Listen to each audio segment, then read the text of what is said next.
ladies and gentlemen, boys and girls, dying time is here. That's right, it's Friday the 13th, Part 7, The New Blood, on Kill by Kill.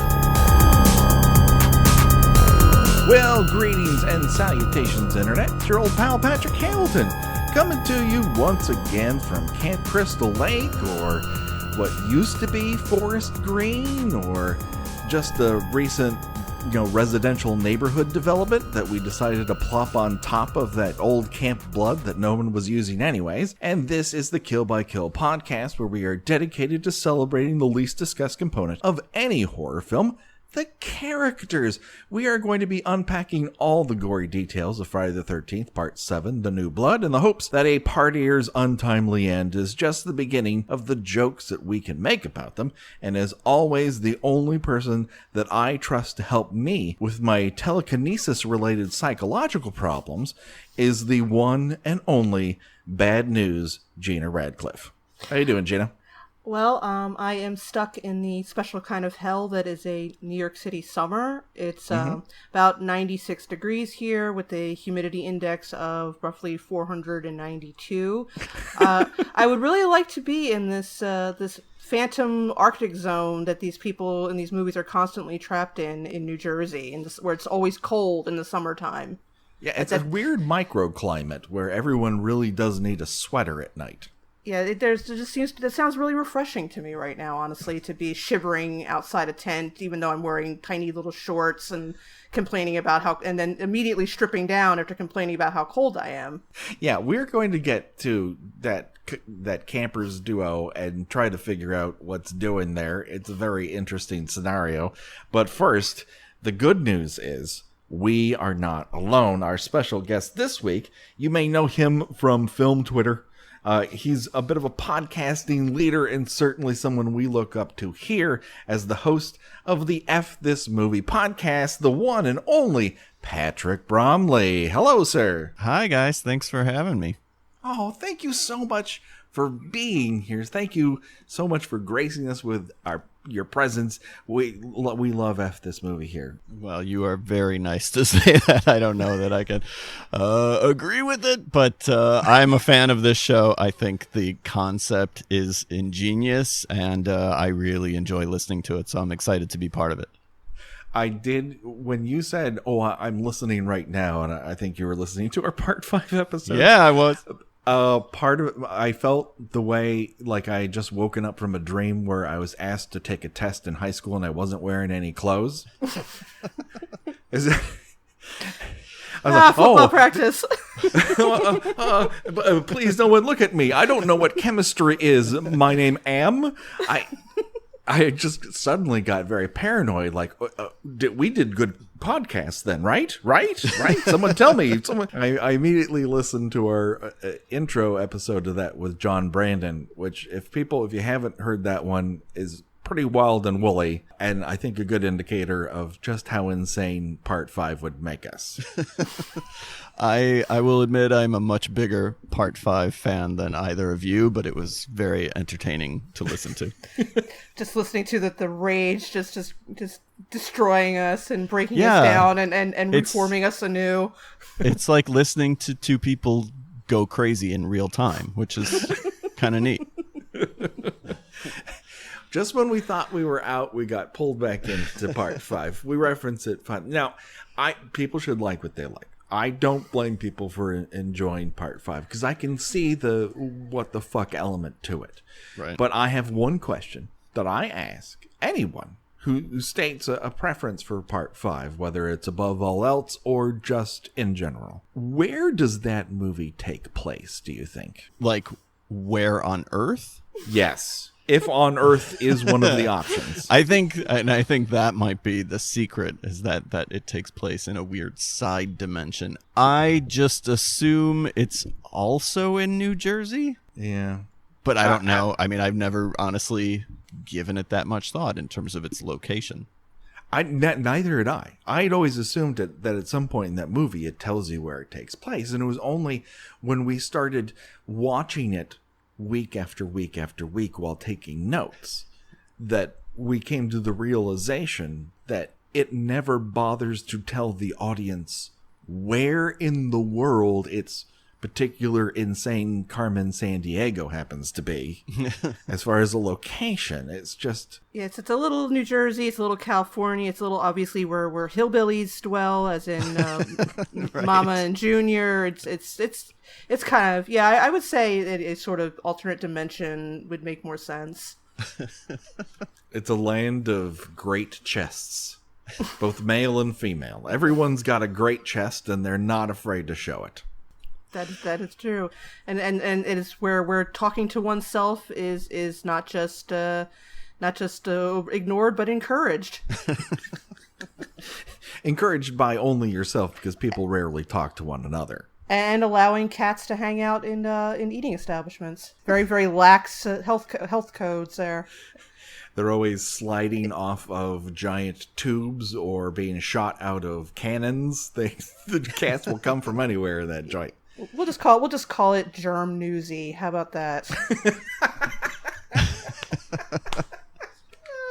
I love it. That sounds about right. Patrick, what was your first experience with the Friday the 13th franchise? Honestly, my earliest memory of it can't be correct, because the first time I can recall watching one of these movies is like at a sleepover at a friend's house watching part 6, and that just seems way too late in the evolution of the series for me to finally be checking it out. So it's extremely possible that I had seen parts of previous installments prior to that, but the first full movie that I remember sitting through was part 6, and I remember thinking, oh, well, that wasn't that gross. Because I think in my head it was built up that these movies were super gory, and by part 6, they were moving away from that. And so I think I remember being surprised by the lack of graphic violence. Yes. And I think that is something that struck us while we were watching part 6, was that there was a lot of that the magic tricks had to evolve to take away impact of a lot of things. Right. Like, they had obviously really gotten stung in part 5, where they just had to yank every bit of gore out of that for whatever reason. I assume MPAA involvement. And so you're left with a lot of now you see it, now you don't kind of goof 'em up tricks.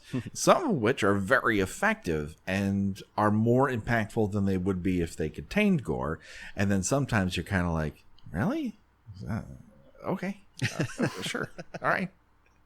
At least I like these people. Right. Well, yeah, Tom McLaughlin is just a better director. And so he realized, oh, okay, well, I'm not interested in just making a geek show. And if I'm not going to do that, then I need to figure out other ways to make this movie interesting. So I'll have sympathetic characters or clever dialogue or a sense of humor, whereas Danny Steinman was just like more boobs, more blood, and then they had that cut up. So Tom McLaughlin knew how to compensate for those things. Absolutely. And so this brings us now to part 7. Now we've evolved from the monster movie that part 6 is into this odd genre mashup, where we're getting a snobs versus slobs comedy smashed into Carrie, smashed into a Friday the 13th movie. And to wit, let us review at this moment in time who is still left alive. Let's do a quick body count. All of them. Every character in every movie ever is alive in this movie. There are less active participants in an NFL team than there are people in this movie at this moment in time. I've never said this about any Friday the 13th movie up to this point. I feel like they're not killing people fast enough.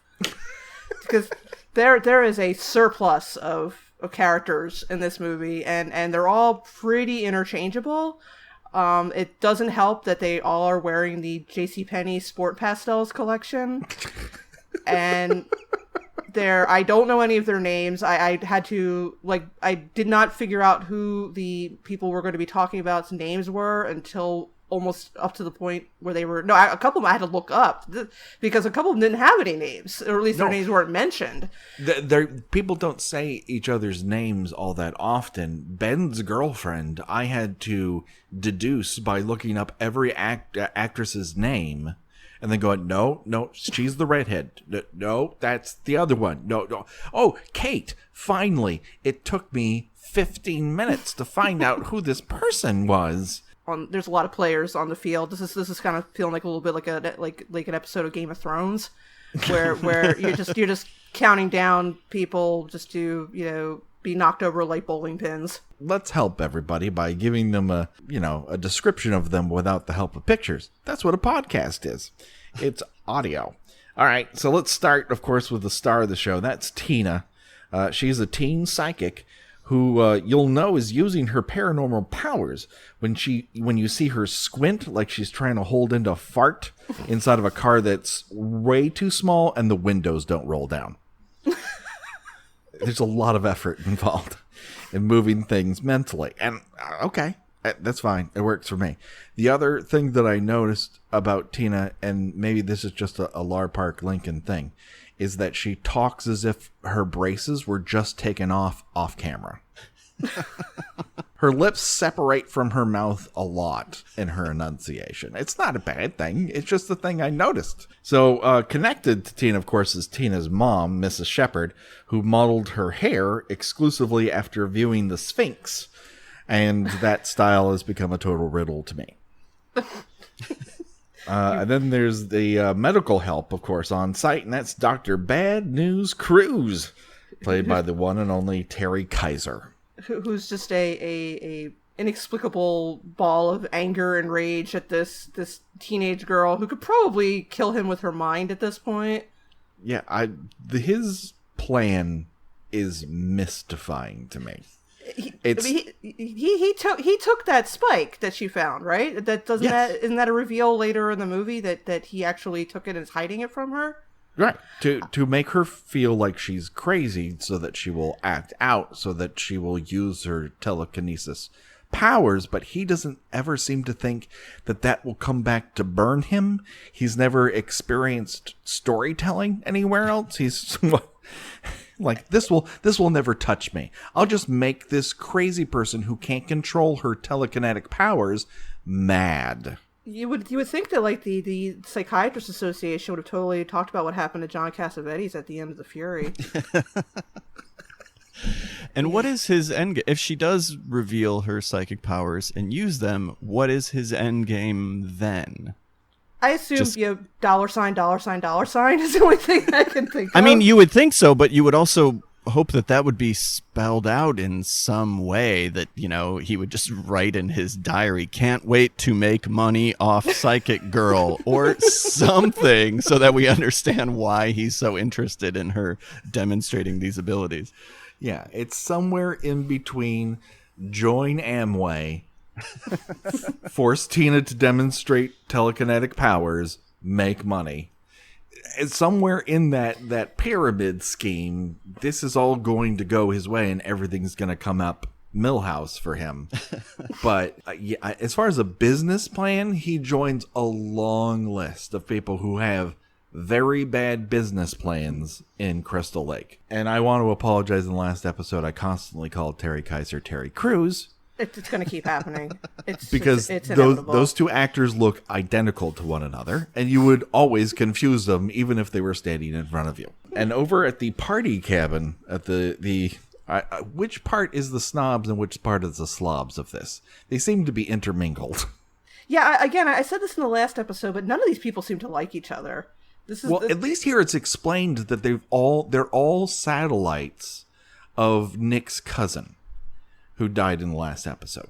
So they haven't necessarily met. They're not in each other's circle. He's the thing that they all rotate around, and they've all agreed to go to this cabin because of him. So at least they explained it this time, as opposed to part 3, where you're like, none of these people would ever hang out with one another. Ever. And it's just the fact that one of them happens to have a party van. They're like, well, I'll get in that party van. Sure. I don't care. You would think after like day 2 and he doesn't show up, maybe a couple of them might decide to start packing it in and going home. I mean, I'm not a particularly sociable person. I would think that if I was stuck in a cabin with people I didn't know and really didn't care for very much, waiting on somebody who has not appeared and has not called anyone, and apparently, to one hilarious joke, might be in jail for drunk driving. That's what this person's known for. Yeah, I'd be like, well, you know what? I'm gonna go home. If he shows up, give me a call. I'll come back. I agree with you. The only thing keeping these people in the house is they like loose vegetables. Whether it's sitting on a countertop on top of an uncooked pizza or sitting on top of an unlit barbecue. They love loose vegetables. Or they're super into slice. Well, that was the drink of 1987? Oh, yeah. Everyone was drinking slice. Everywhere you went, the hoiest of the polloi had a slice in their hand. Only the losers drank squirt. Drinking a squirt, are you? Nerd. So let's start with Nick. He is a very sensible and sensitive piece of hunky man meat. Yeah, he's pretty dreamy. He is. He is. Listen, I would not kick him out. I would not kick him out just because he is dressed in all blue at one point. All blue. Like he's auditioning for the Canadian version of the Blue Man Group. Well, Melissa, I know we'll spend a lot of time on Melissa, but Melissa seems to believe in the whole like solid color ensemble. Oh, she does. She is a big believer in a unilook. Yeah, that is. She's got these like Avon saleswoman pantsuits on. It really, again, and this is a problem with a lot of these movies is I don't know how old these characters are supposed to be. No, because Tina, I guess, is supposed to be 18. But one assumes based on the circumstances. We can pick up from context clues that we assume she's about 18. I mean, some of these, like Melissa carries herself and dresses like she's someone in her 30s.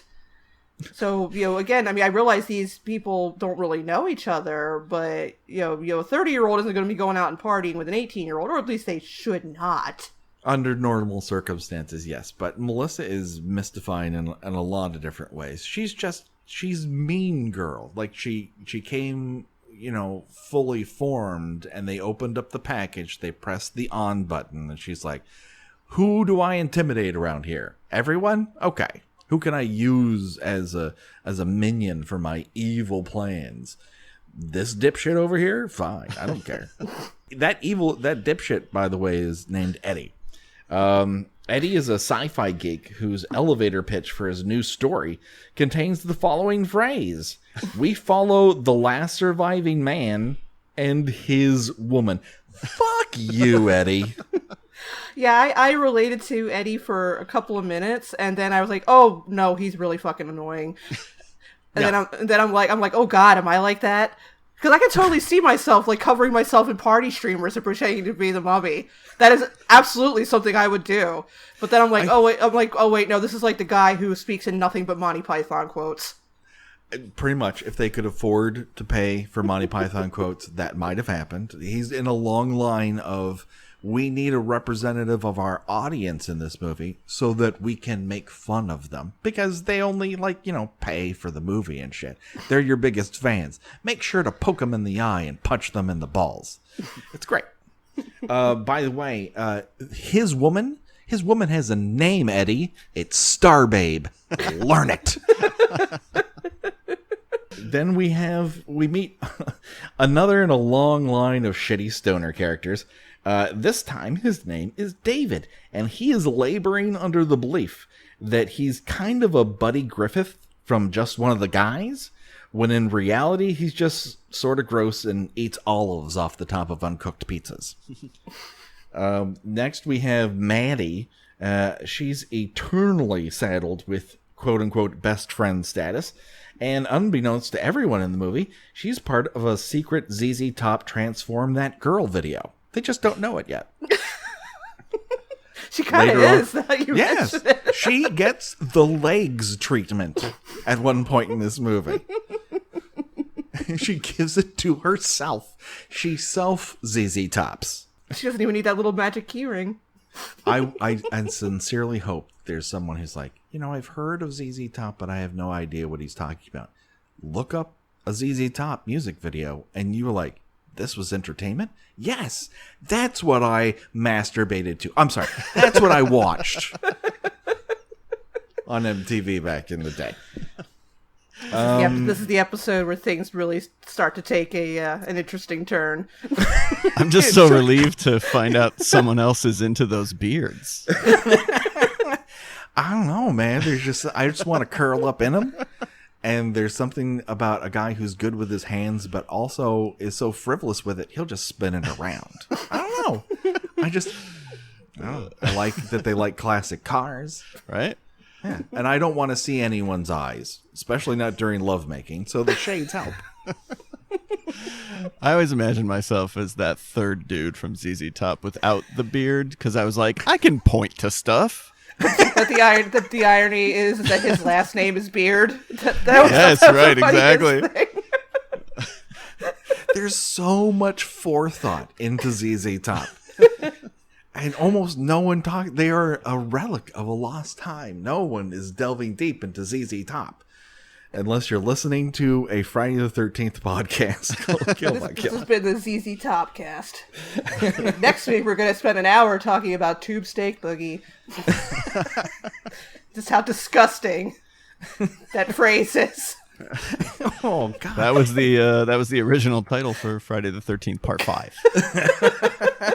A more apt name. In fact, if it was called Tube Steak Boogie, I'd be easier on it. Because it would be living up to its potential. Or living down. Oh my God, I've lost my place. There's so many many people characters. in this movie. We're not even halfway through this list. Okay, now we have Maddie's frenemy, and that's Robin. She's played by Elizabeth Caton. Or Catan? Caton? I don't know how to pronounce her last name. Here's what I know Elizabeth from. She's recognizable to anybody who watched USA Up All Night. Mm-hmm. Because she recognize the name. I saw the name. I'm like, I know that name. Yeah, she's that girl in a bikini that I never actually get to see naked, but I'm pretty sure is naked in this movie, in every movie they ever showed. Spoiler alert, she's totes naked in that movie. You just have to watch the unedited version. Look up Vice Academy. She's practically naked in every single one of those. Not that that's a bad thing. She's actually funny in those movies. I mean, there's like 4 or 5 laughs in 90 minutes, but, she gets naked and she's funny. Good for her. So beyond her, of course, we have Melissa, and she is the owner of one pair of daddy's pearls. She has received a pair of pearls from her father she wears around her neck, which is not sexual at all. I don't know what you're talking about, and that's not weird. Wait, if we're bringing this back, aren't we bringing this back around to ZZ Top? Yes. Yeah, right. I do believe they did have a song called Pearl Necklace. They sure did. Again, absolutely repulsive in every possible way. Now, there's a couple other people who show up here. We haven't actually even met them.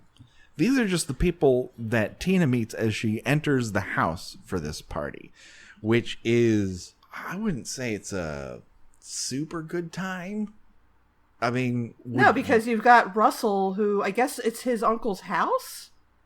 Is that... Yes. Okay, and they're eating his uncle's food. Well, where is his uncle? That is yet to be determined. No one talks about where his uncle is.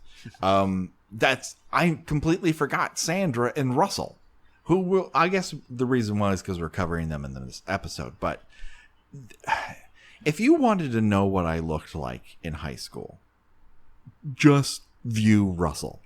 I am Russell, probably 15 pounds lighter, only because I could not keep weight on me. Something I was able to overcome very quickly. So you were a poor man's Patrick Dempsey? Yes. Yeah, I had high hair. Hair. And you wore your pants up to your nipples? Yes, 1,000%. Every outfit that he wears, he might have stolen from my closet. I pink and bright bluish greens. So I was bathed in them. You had those Easter egg colors. 100%. I had a lot of braided belts. Yeah, the cardigan thrown over the shoulder just so. Yes, I had long sleeve polos that looked like they might be a velour of some kind. Yes. And how hard did you work to get the Delta House expelled from the college? Very, very hard at the time. In fact, I did not work very hard at almost anything. I stopped at earning that Eagle Scout. Once I got the Eagle Scout thing, I stopped working hard at almost everything in life. All downhill from here, baby. I've reached I've peaked. It's sad to think, but it might be true. And his girlfriend, Sandra, who I think might be the person I like the most in the movie. How can you like her? She's there. She's in it for about 5 minutes. But those are the best 5 minutes. I suspect that this has something to do with the outfit she's wearing shortly before her untimely demise. That's part of it. In which she is dressed for reasons I cannot determine, like a hee-haw honey. I thought it might be a pseudo gator bait cosplay. That's the same thing, really? Every Blockbuster video I ever worked at had a copy of gator bait. And I was fascinated with it. But for some reason, I refused to pick it up for the longest period of time. Just because I knew it would not be as satisfying as the cover would allude it to be. Because that's a great VHS cover. It's just a girl in a tree with micro shorts. But I knew, like, probably 100 minutes of that, those shorts would show up in about 3. So I never really gave it a good college try, but boy, gator bait. Gator bait is great. And I could watch Claudia Jennings just work at a Blockbuster for 90 minutes and I would be satisfied. So you should someday give gator bait a chance. I will make a resolution to give gator bait a try. I also like Sandra for her outfit in that first party scene. She's dressed up like his corporate wife. She's wearing an asymmetrical dynasty thing with a thick, chunky belt. It's almost as if she's a hostess at a nouveau riche Japanese restaurant. I think that we determined that part 6 had the most baffling aesthetic choices, but I gotta go with this one. There was some outfit selections that I just could not make heads or tails of. There's so many patches on so many different people. There's a lot of patches, a lot of pastel, a lot of shirts that are cut in a way that doesn't make sense. There's so many needless hair waves happening. Oh yeah, there's some intriguing hairstyles, let's say, and that's only in the men. I mean, literally, The only way I could tell the male characters apart was from their puzzling hairstyles. They're all so weird, and they act in the most inexplicable manner. They just keep walking in and out of that kitchen with no real purpose.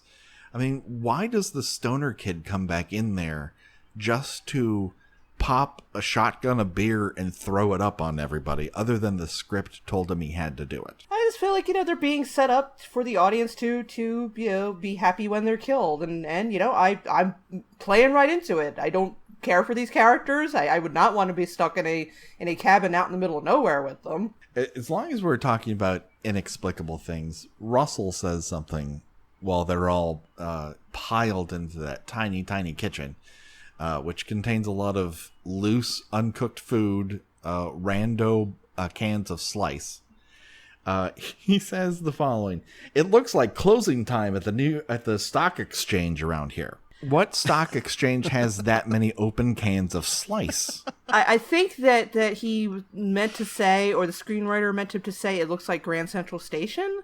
Yes. But even then, it's like, I've been through Grand Central Station a couple of times. There's not a plethora of slice to be found there. Like, because New Yorkers are too good for slice. You have to go south. Oh my God.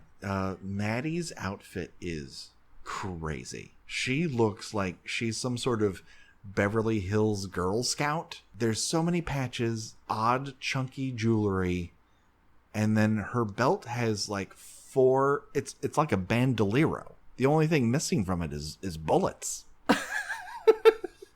Yeah, she's kind of got that like David Lee Roth, Steven Tyler, too many accessories thing going on. That's right. She's got bangles. She's where, got everything. she could be raptured and you wouldn't actually know it because there's just so much fabric and accessories, and she could just be like a pile on a couch and you wouldn't actually realize she wasn't there for maybe a half hour or so. Yeah, I mean, everyone's wearing so many clothes. So many clothes. Because it's cold. It's cold in July in New Jersey. It's very, very cold. For its cold snaps in July. We're still literally not even halfway through the characters, I don't think. Well, we're going to talk about, I mean, we got through, we talked in background. I've already forgotten their names. I've literally already forgotten their names. If I didn't have notes, this would be impossible. Nick walks into that kitchen to introduce Tina to the group, and he does so like he's been told that he's Pinocchio and his strings were just cut off screen as he walks in. I don't know how arms and legs work. He introduces her, and then Melissa sidles in like she's a snake woman. I'm not entirely sure what her character is other than Mean Girl. Because if she wants to just have sex with Nick, I think it would have happened already, right? Yeah, I mean, she's just shooting daggers at Tina from go. I mean, even in the earlier scene when Tina is just has the audacity to unpack, remove a suitcase from a trunk, she's just sneering and making comments and really being set up as this broadly hateful character. And I mean, I don't know, has there been any other characters so far in the series in which it was just designed to be so blatantly terrible? That's certainly not in the first 4. I mean, everyone is blatantly horrible in part 5. Well, yeah, but I mean, like to the point where it's like, why is this person even here? Why are these people tolerating and making excuses? And again, that lends itself to, do these people know each other or do they not know each other? Because they act like they're there together for the first time, and yet every time Melissa does something incredibly bitchy, everybody's like, oh, well, she's just like that. Well, I mean, haven't you just met her? Because, and if you haven't just met her, then why are you still spending time with her? Because she's clearly a terrible person who does not like her friends. A, I don't think they're her friends. B, I think there could be a couple explanations. One, she comes with a set of instructions where everyone goes, oh, she's a designated, I'm going to hate everybody person. Okay, I'll operate under that knowledge. Or her legend precedes her, where they heard tale of a blonde wedge attached to a devil woman. And, everyone knows that legend, but no one's ever heard of the mountain of dead bodies that they're all partying on top of. My theory with Melissa is this. She's actually the latter half of a body swap comedy that we did not see. So there's a 50-year-old adult woman trapped inside her body, which explains why she dresses the way she does, why she has so much disdain for her fellow young people. And then somewhere off screen is an actual 50-year-old woman who wants to party and have sex and isn't being murdered by Jason. There's just no other explanation for it. Yeah, they could have. I like this detention situation that you've. Yeah, I mean, this would have been around the same time that there was like a plethora of body swap movies. Like, there was the one with Kirk Cameron. There was one with Fred Savage and Judge Reinhold. Vice versa. Yes. There was, this was in between the original Freaky Friday and then the remake. But yeah, maybe this was, they were trying to shove in another genre movie in there, But yeah, she definitely comes off as a sort of Sweet Valley High kind of villainous character, and it really sort of just is very, very clumsily inserted into this, this slasher movie. It's like, wait, who's the real villain here? Are we getting to some sort of like The Walking Dead? It's the people, it's the humans that are the real monsters here. Where was all of these very mad geeks when dudes took over the Freaky Friday? It's okay if dudes sort of suddenly swap bodies between child and adult, but when you make a lady Doctor Who, everyone's like, oh, my eyes will never be recovered from this child's show that I'm still attached to. Yeah, as long as you're giving things to fanboys and not taking them away, they are satisfied. Which, of course, suggests that you're taking something away by making a Ghostbuster or a Doctor Who a woman, which you are not, but that is, I think, the mentality. No, all previous copies of Doctor Who are going to be burned. They're going to be burned and then not put out with male tears. It's going to be a bonfire forever at the center of Trafalgar Square. And then everybody's going to have to be zapped with one of those things from the Men in Black movies where it wipes your memories. Yeah. Well, that's what happened with Ghostbusters. There was another Ghostbusters, every child says. I have no idea what you're talking about. So now that we've taken down the male rights industrial complex, take that, doofus, with a Twitter account, which would count for me. I'm a doofus with a Twitter account. The only other question I really have during the sequence, other than Tina having now, she can both have telekinesis and second sight. She's getting a Eyes of Laura Mars situation where she's being flashed into Jason's murder spree. Yeah, they're definitely starting to mix their kind of abilities here. Now we got a giallo on our hands. I'm psychically linked to Jason. All I want to do is perv on people through windows and make traps and decorate with dead bodies. The only other sitch that I got to talk about in this is randomly when Tina runs out the back door, there's a bra and panty set mismatched, nailed to the door. I don't think I noticed that. I don't think I did either. Yep. It really happens. They are not part of a matching set. They're just rando. After she drops her Coke on the ground, she runs out, and hanging next to balloons is the panties, and on top of a calendar is the bra. So yeah, this is turning into like a frat house sitch, isn't it? Yeah. Like all of a sudden Up the Creek is breaking out in the middle of this. Yeah, they really are trying to throw a lot of things at the wall in this, aren't they? It's almost as if this is a formula they don't trust, and they want to keep adding things just to see what will work and what won't. Tina then reports back to Mom that she's seen a man thing murdering somebody in someone else's kitchen, and that he left the spike, that's the tent spike, and like lodged into the wall outside their house. Yes.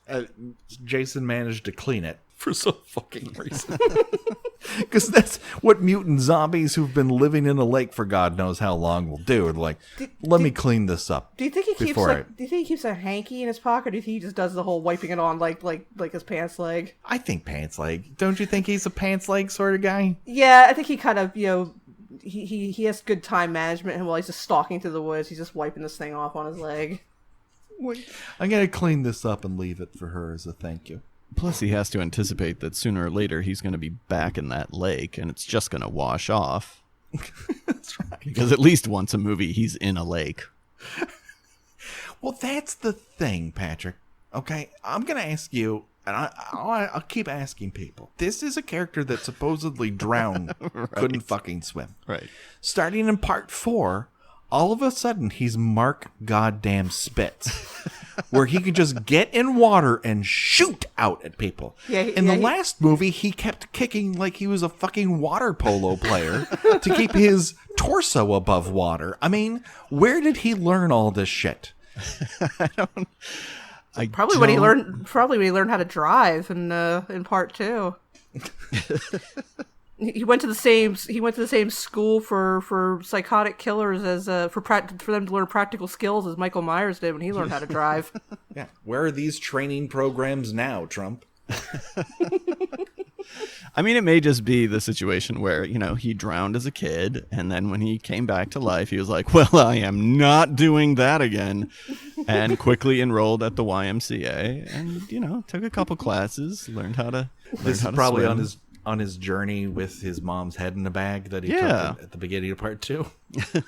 Just picturing just Jason laying out in the pool with like a bunch of little small children kind of learning, when we teach a child how to swim, you put your hand on their stomach and they start kicking around and then you slowly take the hand and they start, either they start moving or they sink like a stone. It's adorable. Imagine Jason trying to do that. All the other kids were willing to put their heads underwater before Jason, and the teacher had to keep. Come on, just up to your nose, Jason. Just up to your nose. I'll give you these. Get the bag wet. It's fine. I have M&Ms. If you do it, I'll give you some M&Ms. He really loves M&Ms. It turned out to work. I'm just not that strong a swimmer. He grunts to himself because he can't really talk. This has been what Jason Voorhees would be like at a YMCA kids swimming class. Come see us next Saturday. We'll have a whole new show based on your suggestions. Oh my God. The level of horseshit going on at the family side of camp is crazy. I will give Lar Park Lincoln and Terry Kaiser this. They are trying. They're triers, right?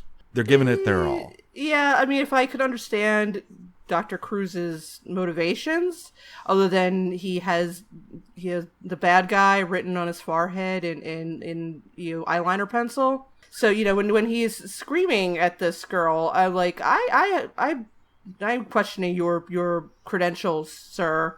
So I'm not sure there's any sort of psychiatric treatment that involves your doctor screaming at you and bullying you into staying in an isolated cabin where your father violently died in front of you many years earlier. Again, it's like he went to some sort of medical school where the only way they were taught to heal was to yell at somebody like they've drowned and you're trying to yell them into living again.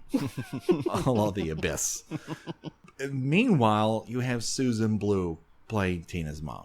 And she is primarily a voice actress. And so every once in a while, you catch her when everyone else is talking, just waiting for her turn to talk. Yeah, and then she I think that her entire direction in this script is she frets. Yeah. She's very fretful. She's a fret machine. She frets a lot. Yeah. She fretfully. She's the fretomatic. Says fretfully. Fretfully stares.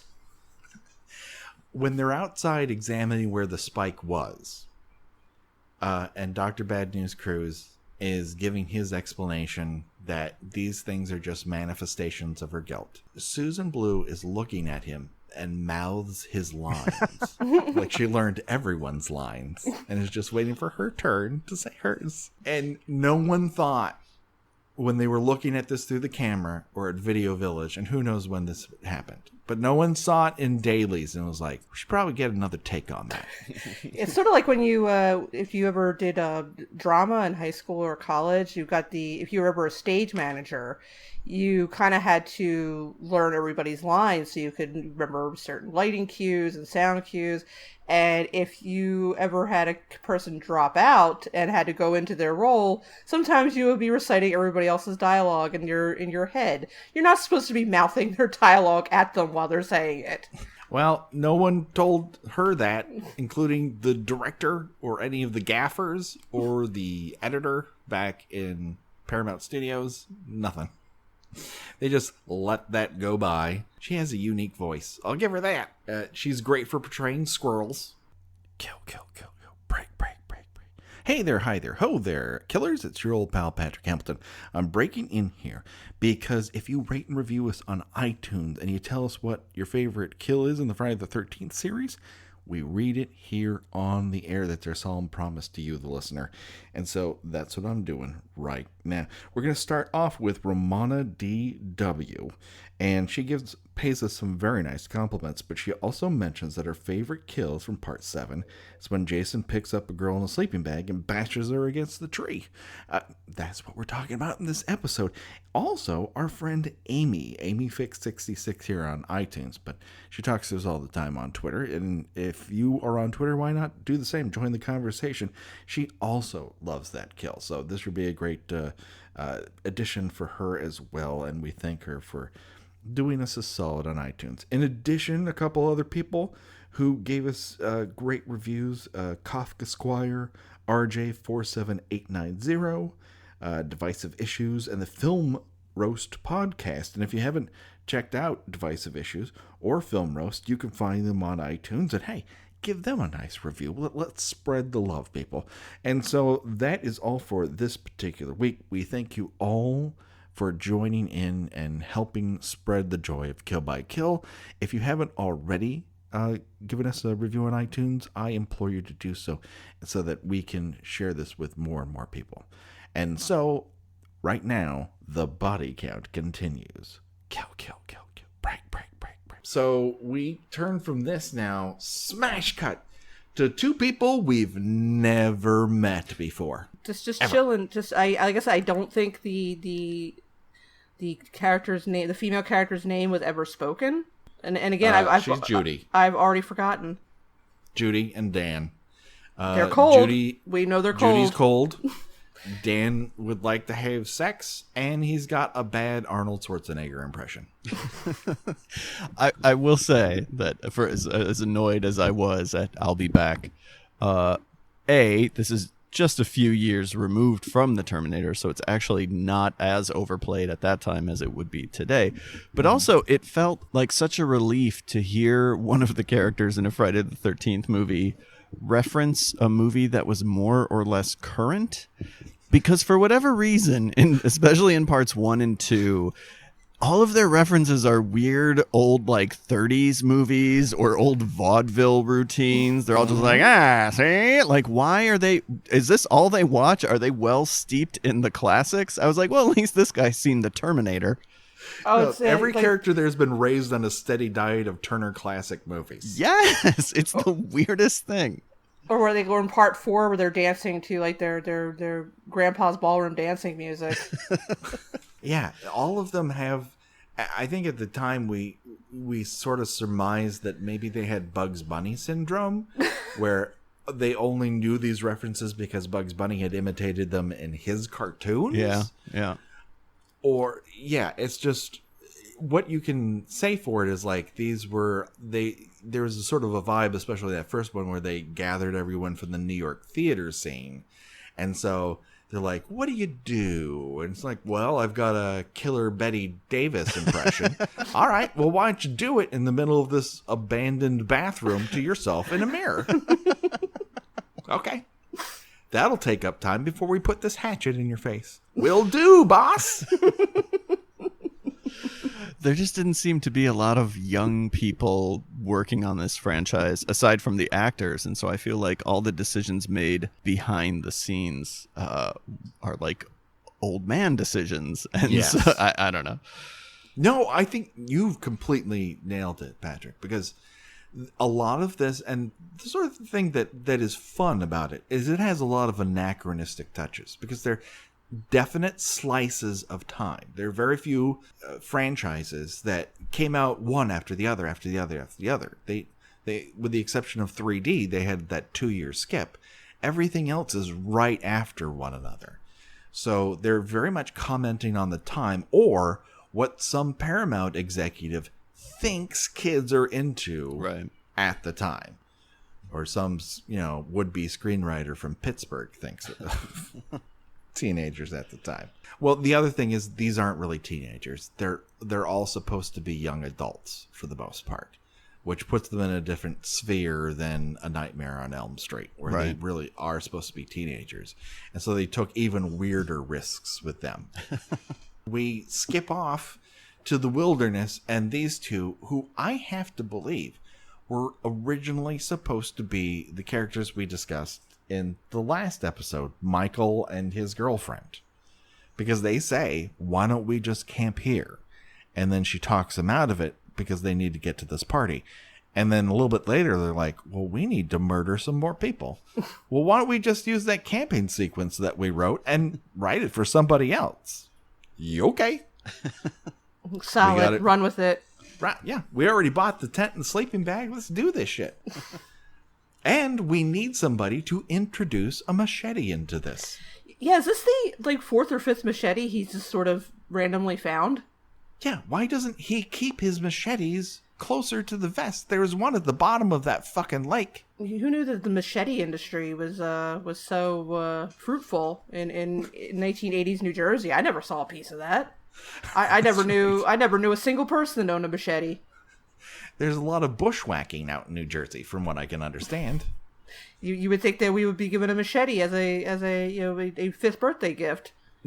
It's time to find your way out of these dark and dangerous woods by yourself, my children. See, that's just what Big Machete wants you to think, man. The only way to stop a backwoods mutant with a machete is to have a machete yourself. I never earned my machete chopping badge in Girl Scouts. It's literally just a patch with a machete and a disembodied hand. Because that's primarily what happens to people with machetes in these movies in this locale. So, yeah, they have this tete-a-tete that's straight out of His Girl Friday. Once again, Friday the 13th wants to think itself His so Girl very, Friday very the 13th. The screwball comedy Friday. I love how natural and realistic she sounds. She says, "Hey, you big hunk, come and get me."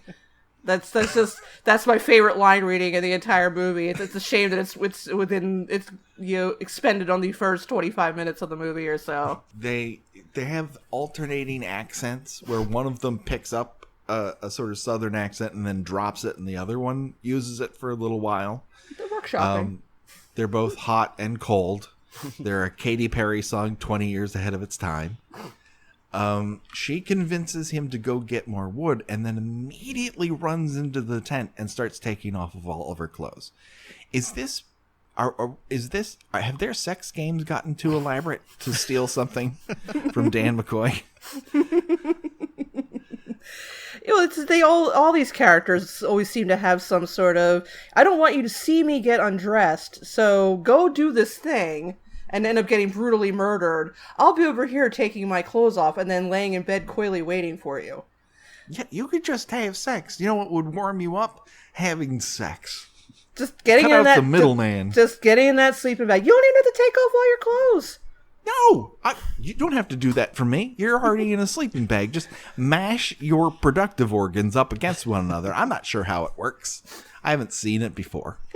A kid showed up here at one point. I don't know how it happened.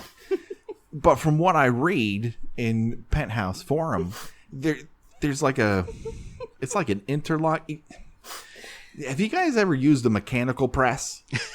No, but I have put together IKEA furniture. I understand it's the same process. Okay, there we go. Finally, something everyone can understand. It's the failure to understand sex and the failure to build IKEA furniture. Perfect. So yeah, she sends him off. He starts hacking at wood with a machete while she undresses and takes off her high-top white tennis shoes because it's 1987, and that's what everyone gets, myself included. So yeah, Dan goes off, and he gets the old Jason Voorhees reverse chest burster and neck snapping combo. Yeah, that seems a little overkill. It's like putting a hat on top of a hat. Yes. Literally. This is it's like a combo death from part 6. This is one of those, throughout part 6, there are a lot of deaths where Jason Voorhees would go, I can do that now? Yeah, he's basically playing Mortal Kombat at this point. Yes, I think he is playing Mortal Kombat, and very Mortal Kombat for Dan, R.I.P.D. Every move is a finish him. And then he teleports back to the campfire, and Judy notices his very unkempt pants as he wanders around a campfire. His pants are shredded. Terrible pants. Those were perfectly fine pants, and he rose from the grave in them. And for some reason, just, being in the water all that time has made the hem go all to shit. He's gonna take that work suit back to Sears and try to get a deal on that lifetime guarantee. That's right. Now, once again, what Sears is he gonna go to, and how do you think that's gonna happen? Because he doesn't have a receipt, and if he did, it's probably all wet by now. I think really he just needs to kind of raise the machete in a slightly threatening manner, and they'll just bring out a new pantsuit. I mean, these pantsuits are probably made overseas. It probably costs about 30 cents a pantsuit. There are small children in a factory somewhere making these pantsuits. Like, why do we have to make so many of them? Because Jason Voorhees. This is a one-man industry. He so rarely reuses a weapon, though, which is a bizarre trope of this franchise where, like, he has a perfectly good tent spike. He discards it so that he can find something else. So I feel like if he's going into Sears, because we're still on this premise, he's not bringing the machete. He's got to work with what he's got. So I see, those the little paper tickets where you take a number and then sometimes there'll be like a spike on the counter where you then put the number when you're done with it. I'm thinking he picks up the spike. It just raises that in a threatening manner. Yeah. I could see that, or maybe a greeting card rack. He just tries to pitch it at someone's head, or maybe an industrial vacuum cleaner. Mm-hmm. I like this greeting card rack one because I feel like he could smash a person with it, and then a clever director will cut to the corpse of that person, and the cards covering them will all be like, sorry for your loss cards. They'll all be bereavement cards. And that's right out of part 6. Bromley, are you secretly MC Hammer? Because you fucking nailed it.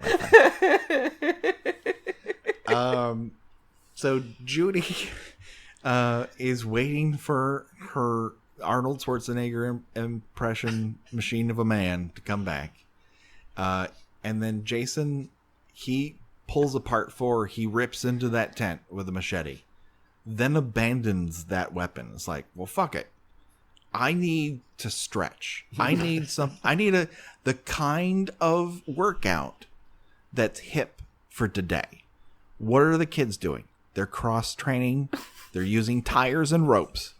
So he picks up that fucking sleeping bag and bashes her inside against a tree. I kind of love this one because it reminds me of one of my favorite ridiculous death scenes, which is from a movie called Prophecy. The bear one or the angel one? The bear one. Okay. The mutant bear creature. There is a wonderful scene, which is it is hilariously implausible, in which this bear creature, who was mutated because of toxic waste or some sort of very very timely environmental issue, attacks a campground, and one of the characters attempts to hop away in their sleeping bag, which is a very efficient means of escape. And the bear creature just basically backhands this person in the sleeping bag, and he does this like barrel roll into like a rock wall and literally explodes. And it's the best thing I've ever seen. I could watch that YouTube clip over and over and over again, because all I can think is how fucking hard did this bear creature hit this person in the sleeping bag that he flips over and over and over, and then just erupts in a shower of feathers and sleeping bag scraps. I really love, this is a top 10 death for me as far as the Friday the 13th franchise. It probably would have been a lot better in its unedited form, which upon telling was that he bashed the sleeping bag against the tree 3 or 5 times. That would have been even better. But there's something primal about it that's so ridiculous that he was just using someone inside of something that they felt safe in and smashing them up against the tree. Just treating them like a sack of potatoes. Yeah. Just working it out. Free weighting it. This is what the ideal male body is. And some people may not like it. But it's the truth. I actually like, this movie unfortunately was hacked to pieces, and I think really suffers because of it. I don't. It's one of my least favorite of the Friday movies, and perhaps with some of the gore intact, it might go up a notch or two. But the sleeping bag death is actually, I agree, it's one of the best in the entire series. It may even be the best, but I actually like it with just the one hit. I think the mistake is then when they cut back to her and she just has like a little bit of blood on her head or whatever. I'd almost rather just imagine what's going on in that sleeping bag. But yeah, there's something about just the one and done that makes it funny to me. I don't know. I mean, that's probably the wrong attitude to take, right? But no, it is funny because it's just a silly way for someone to be killed. I mean, it's brutal and yet silly at the same time. Yeah, it's like it's so surprising, and at the same time, you're just like, well, yeah, of course, that's what you would do. He's not using a weapon, and usually when he's not using a weapon, it's like he loves throwing people out windows, or smashing their faces in the shower or something. But this one is one of the few, just his hands deaths that I think really works. It's a Jackie Chan sort of thing where he's just using the environment around him, and you're like, oh, that's so clever. And then during the credits, they show the bloopers where he threw his back out, slamming the sleeping bag into the tree. I like it a lot.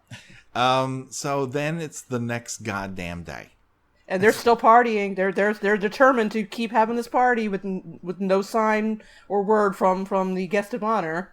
No. And we're introduced to two more people who weren't there before. Oh my God, they showed up late. And yeah, it's Ben and Kate. Not the late Fox show that was much funnier than anyone gave it the time of day for. That was one of the best Fox pilots I ever came across.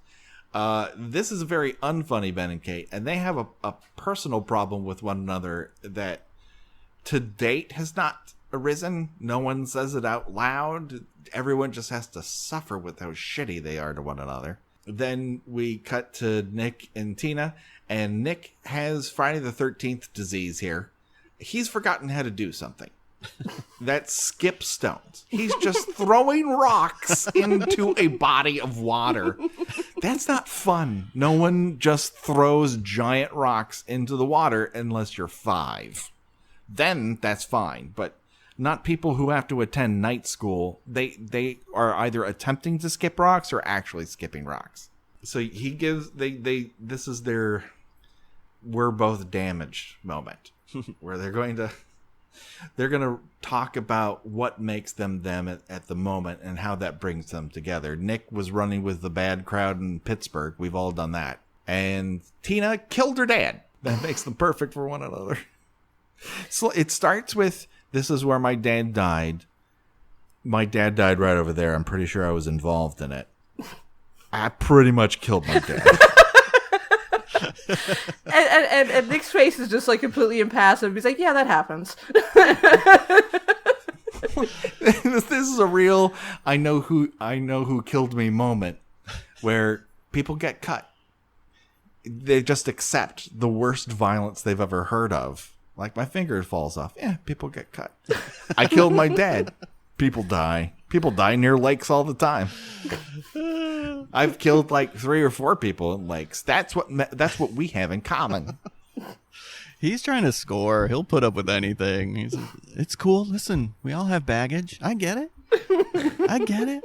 And in the meantime, Melissa is sneaking up on them like a teal ninja in cowboy boots. She's like a fucking Power Ranger. Yeah, that scene is cut very weird. I feel like that there was supposed to be more that happened in that scene, and she's just very clumsily listening in on their conversation. I think that's what the subtitle of the movie should be. Friday the 13th, Part 7. I feel something more should have happened. And this is a movie I like, people. At this point, it's a sort of bachelor hometown visit sitch where the sins of the past have come to a root, but the person is so hot and heavy for them, they don't care anymore. They're like, I don't care that your parents are super weird and you're part of a cult and they may have killed your dad on a lake and that you have telekinesis and that you can see murders that may or may not have happened. You know, I want to see what's doing underneath those high-waist jeans, y'all. So then we go back to our snobs versus slobs cabin. And our stoner is going to get everyone high as a kite. And he announces this by yelling all aboard the Columbian Express. Why doesn't anyone in the Friday the 13th universe understand that Columbia is cocaine? Yeah, I was like, is he gonna put out some lines here? Because no, everyone's gonna smoke. There's no cocaine scene. Cocaine is an exclusive Part 5 deal. No one else knows where that dude's dealer this is. had to have been written by the same. This had to have been written by the same person who wrote the it looks like the New York Stock Exchange. It's like just getting these lines like almost right, and then just suddenly zagging off to the left somewhere. One afternoon, he half-watched an after-school special. He's like, I got it. I know how the kids talk. I mean, there some of these lines in this movie are like, one step away from airplane. I guess the foot is on the other. I guess the shoe is on the other hand now. So Melissa conspires with Eddie to really get Tina's goat because obviously she has information now that's going to utterly destroy Tina. And there's nothing that gets Melissa's juices flowing than ruining someone else. She really wants to make Tina angry because we're giving this the full Carrie treatment. And we get it. Tina starts to squint really hard like she's trying to squeak past an eyesight test at a DMV without her glasses because she doesn't want to wear them in her photo. And you could almost see the lines on that necklace being pulled as it's like trying to lift away from Melissa's neck. Yeah. The only thing wonkier telekinesis related than this is when Tina tries. Well, she doesn't try. She actually lifts up a television and throws it at Dr. Bad News. And you can see it wobble. Mm-hmm. like a Teamster's just off camera. Like, well, fuck, this is heavier than I thought. I thought they were going to take out all the parts in the middle in this. Everyone said you were going to take out the guts of it, and I'm lifting a whole fucking TV. That was back when even tabletop televisions weighed about 300 pounds. That's right. Now they were full of heavy fucking equipment. Now you have a 40-inch television. It weighs about as much as a pack of cigarettes. It's wafer thin. Because we mentioned Monty Python, and someone had to demonstrate that they were that kind of dipshit in high school. I was. I didn't know what humor was, so I needed to borrow someone else's. So, Tina gets the whammy here. Melissa gets the whammy from Tina. We see her dad's pearls get erect and then explode. You are on a roll, my friend, today.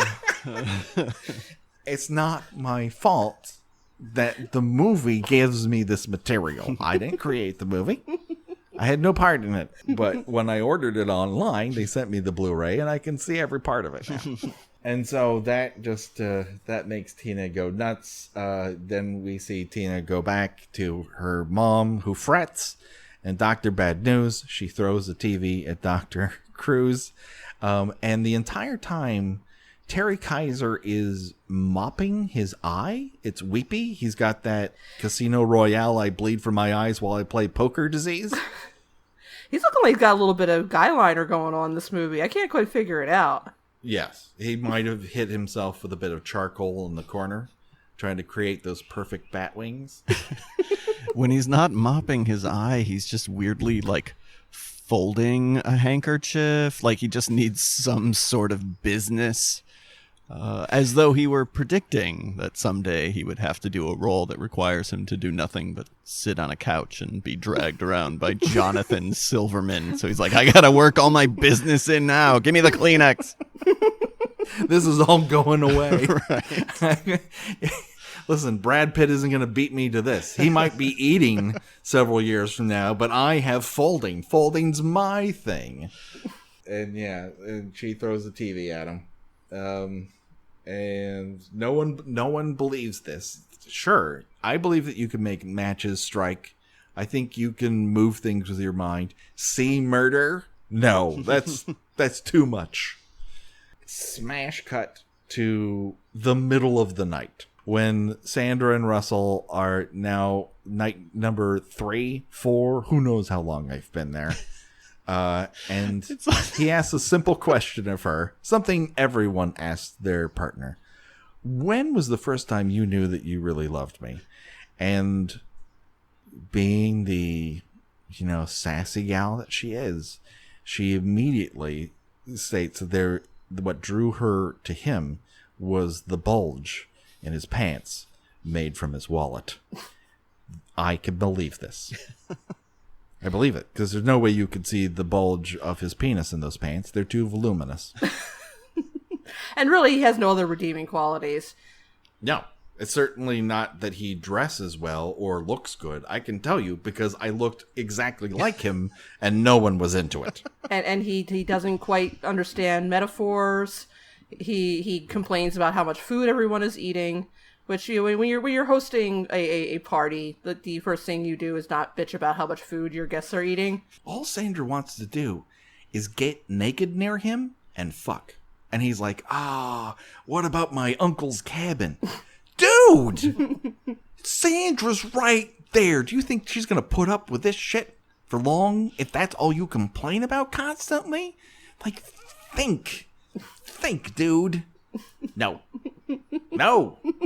She has all the best instincts. She sees a body of water. She's like, I got to take off this barely any clothes that I'm wearing. I got to get into that cold ass lake. And he's like, I'll be right there. I just have 50,000 items of clothes to take off. He really does. He's got like a sweater, a shirt. I'm surprised he doesn't have an Ocean Pacific T-shirt underneath that plaid Easter basket shirt. No, he probably has 3 pairs of underwear on, 2 pairs of socks, a scarf that he just ties around his midsection to make him semi-eunuch. I'm sad we never got to see him strip down to the T-shirt that says, "What about my uncle's cabin?" Ask me about my uncle's cabin would probably be funnier. I kind of screwed that up, so oh well. It works either way. I'm really fine with it. It's a great, we're going to steal that. Just like we stole Get Bunked from our guests. We steal all our best material from our guests. That will, once you say it on the program, we own it. Copyright, kill by kill. So look for that T-shirt coming soon. So yeah, she hops in the drink, and he begins the laborious process of taking all those clothes off. In the meantime, Jason's like, "What? People are getting naked? Bling, bling, bling, bling, bling." Guess who shows up to ruin the party? And he gives Russell a good old hatchet axe machete to the face. I have the Blu-ray of it, and I still can't fucking see what instrument he's using to slice open his face. But he gives it that sort of golf swing action. I don't think we've seen that before, where he's like, it's like pitching in softball. Yeah, he's got a little flair going on with that. Yeah, he's feeling his oats. Yeah, the wiki says that it is an axe. Yeah, the wiki also states that people are buried with one another if they were sleeping with one another. I'm really disappointed by how in the later movies the whoever maintains these wikis did not have the care and dedication of mentioning how and where these people were buried. Yeah, like what is Sandra's parents' names? We don't know, and no one made it up for us to make fun of. Come on, Wikia. You were so good for so long. And then when we really needed you, you're like, I'm tired. I blew it all trying to talk about the scene which a cocaine addict picks up a monologuing waitress. So, R.I.P.D. Russell, you won't be missed, not even by your uncle when he sees the state of that cabin, because it's now littered with bodies and empty slice cans.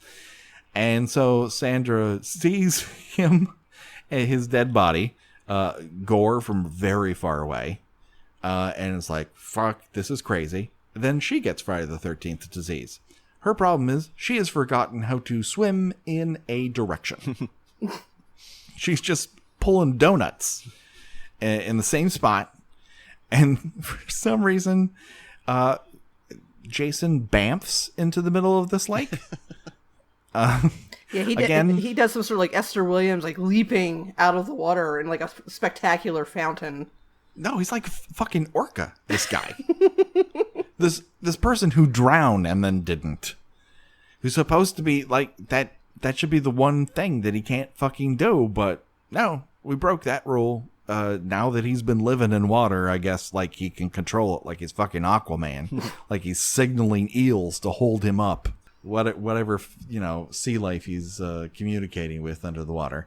And then just we get a shot from underneath because we have to make sure if we paid Sandra to see her naked, that we get to see her naked both dry and wet. And then we get a Jaws homage, and she disappears into the drink. R.I.P.D. Sandra. You'll be missed. I love you. At least teenage me really loves you. The current me is like, you're a bit young for me. But 1987 me loves you. Well, and she carries over some, because she had also been in, Heidi Kozak had also been in Slumber Party Massacre 2. She carries over some goodwill for me. So I'm with you. She was probably my favorite. Yeah, a lot of things are great about Slumber Party Massacre. And she's perfect for that. Her attitude really fits in there. Here she's a bit of an outsider, but everyone's an outsider because they've been pulled from the I have one character quirk warehouse. And I mean, it's almost as if they were like, we've seen people get murdered, but we want to see what happens when they're all in the same house and things get real. And then True Jason story. I mean, they just really need someone to be like noodling on a guitar, or right. someone with an Irish accent. I can't believe you ate all my peanut butter. Who's you people? Slam cut. Black and white footage of a brick wall. Everybody hurts.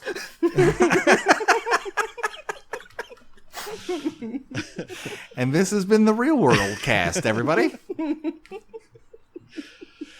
Yeah. So that's this section of the movie, and that means that it's game time, people. It's Choose Your Own Deathventure. That's where we decide of the deaths that we're presented with in this section of the film. If we had to die in one of those ways, what would we choose and why? And let's review our options here ever so quickly. We can either die by reverse chest burster and neck snap, or we can be bashed against a tree inside of our own sleeping bag.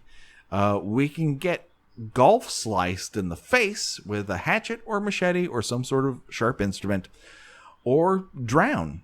You could just drown. You can just let the icy cold grip of death take a hold of you, and it's supposed to be calm and peaceful, but it sounds like hell. So those are our options. Patrick, as our guest, I turn to you first. I gotta go sleeping bag all the way. Not only because it's iconic in the series, but also because I know I'll be warm, I'll be comfortable.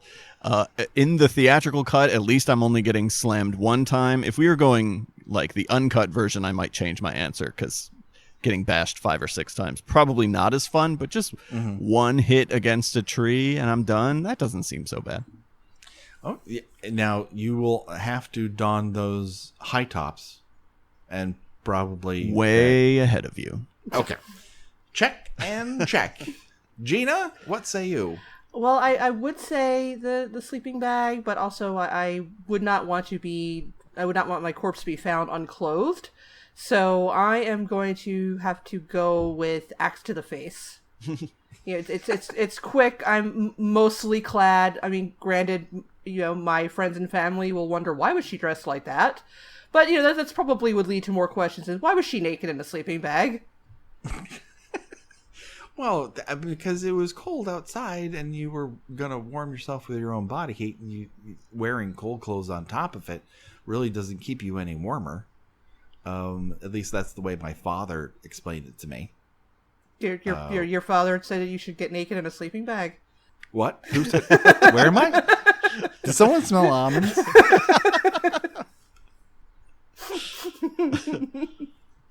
Come back to us, Patrick. Just take a deep breath. Just come back. You're safe. You're here. It's okay. Why are we talking about sleeping bags? Anyways, the way I would die, I'm pretty sure would be the axe swing to the face. Because like everything else, I mean, I'm basically Russell, people. I hate to tell you this. I was fucking Russell. It's sad. I was Russell in every way other than the fact that Russell was actually getting laid in 1987. And I was not. Well, I mean, you were what, 15? I mean, how many 15-year-olds do you know were, out there getting some? It felt like every other 15-year-old but me felt that way. Probably was not true. Well, it's the only thing that's worse than you being Russell is basically that I was pretty much Eddie. So, that's we could have a hearty debate over which one of us had it worse back in the day, as the youth tend to say. At least Eddie was creative. Like, Russell just complains about shit he can't control. And his uncle's house. Yeah. Yeah, my uncle didn't have a house. I'll tell you that right now. Not a house that I had access to that I could invite a bunch of assholes over to ruin. So that pretty much brings us to the end of this edition. But of course, before we go, we want to know where everyone can be found. Patrick, where can people find out more about you and what you're doing in your podcast and whatnot? So the podcast is called F This Movie. We post a show every week. We have reviews and articles and stuff almost every day at fthismovie.net. And I'm also co-hosting a show about horror movies through Daily Dead called Corpse Club, which you can find at dailydead.com. And I'm just regular me on Twitter, just at Patrick Bromley, just my name. Excellent. Check it out, people. Gina, where can people find you on the internet? I write about 70s and 80s television at tuneintonight.wordpress.com. Check it out, people. Do it today. Hey, do you want to talk to us here at the Kill by Kill podcast? There's a couple different ways you can do it. You can reach out on Twitter at Kill by Kill Pod. You want to say something longer than 140 characters? Send us an email. Like, people still do that occasionally. I mean, old people do, not youngins, but still, let's say you have a story to tell. Don't give me one of those threads. Fuck that. Send me an email at killbykillpod@gmail.com. Follow us on Instagram at killbykillpodcast. And you know what would be nice if you gave us a kind review on iTunes. I'd appreciate it. Everyone asks you, but only I am asking from the deepest, warmest part of my heart. If you tell us what your favorite kill in the Friday the 13th franchise is, we will read it here on the air. That is our solemn promise to you, the listener. And sadly, that is all for today, but the body count will continue next time for myself, Patrick, Gina, and another Patrick. Bye-bye, everybody. Bye. Bye.